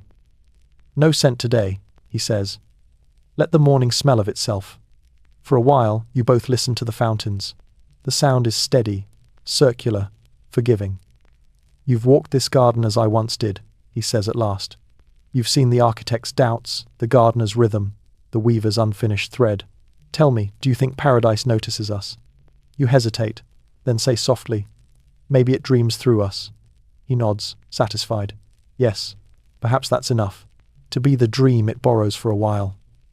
He leans back against the pillar, eyes half closed. "I remember my father's voice. He told me a ruler is only the shadow of his own patience. I never understood what he meant until now." The sun reaches his hands, gilding the lines of his skin. "Do you know," he says, "what we feared most? Not death. Forgetting. We thought if we built with marble and symmetry, the wind would respect us." He laughs quietly. "But the wind has its own empire." He looks toward the fountain's highest jet, the water scattering light like dust. "I think I'll stay here until evening," he murmurs. "When the lamps are lit, it feels as if the stars have forgiven the earth." His voice lowers to a whisper. "I used to command armies. Now, I command a pause. That's progress, I suppose." A pause indeed follows, long, weightless. The garden seems to adjust itself around it. Even the birds quiet. At last he speaks again, almost inaudibly. "When I am gone, tell them not to guard the garden too tightly. Let the dust in. Let the weeds test the marble. Let it forget me just enough to stay alive. You promise?" He smiles, eyes closed now. "Good. Then we understand each other." The breeze passes through the pavilion. His cup tips, spilling its water across the floor. The ripple travels to the edge, falls drop by drop into the fountain below. You wait. The sun climbs higher. The servants do not approach. The garden does not change its pace. Everything simply continues, fountains murmuring, petals drifting, a ruler dissolving into the rhythm he built. You rise quietly and step back into the light. Behind you, The pavilion glows with that same pale stillness the night had taught you to recognize the moment when presence and memory trade places, and neither seems to mind.